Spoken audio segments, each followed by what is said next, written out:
ও doctor, কত রাখলে কত এক্সাইটেড কেন বলো? ডাক্তার আমার সমস্যাটা আমি ঘুমাইলে চোখে দেই না, আর খাইলে আমার অনেক খিদা লাগে। তো আগামীকাল হগল দিক সমস্যা। যাই হোক, কতদিন যাবে এই সমস্যা আপনার? স্যার এটা আমার জন্মের পর হইতে তাই আপনি জন্মের পরে আনেছেন? না, এতদিন একদম চলছি, এখন এটা সমস্যা অনেক দূর বাড়াই গেছে। প্রাথমিক সমস্যা কি? ঘুমাইলে চোখে দেই না। আচ্ছা, আমি লিখে দিতেছি, আপনি প্রতিদিন ঘুমানোর আগে এক ফোঁটা সয়ে শিশা দিয়ে ঘুমাইবেন। আর একটা সমস্যা কি বললেন? আর হলো খাইলে আমার প্রচুর খিদা লাগে।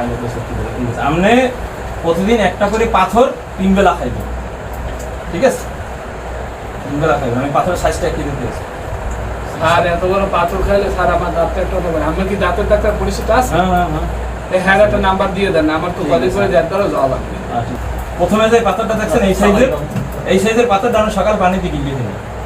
আবার এই সাইজের পাথরটা আপনি দুপুরে চাবাই খাইবেন। আর এই সাইজের পাথরটা পানিটা কি করবেন? কারণ এটা কি পিছন দিয়ে বলবো আমার? এটা মুখ দিয়ে নাগাল পিছন দিয়ে দিবেন, ঠিক আছে? ও ইসের মতো ওই যে কি যেন দেয় পিছনে, ডুস। ওকে আছে।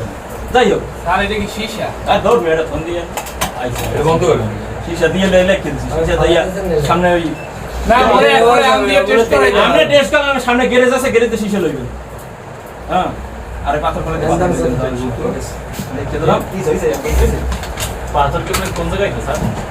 হ্যাঁ, পাথর কেমন কোন জায়গায়? পাথর তো কেনা লাগবে না, মুগো রাস্তায় কাম চলে হিন্দু। না, অবশ্যই পাথর খাইতে হবে না। আপনি নদীর ঘাটে যাবেন, নদীর ঘাটে যেয়ে সুন্দর পাথর আনবেন, সাইজ মাইক দিয়ে। সিলেট গেলে বলা হবে না, সিলেট চান হ্যাঁ, সিলেট। আচ্ছা স্যার, আসি। আসসালামু আলাইকুম স্যার। ঠিক আছে।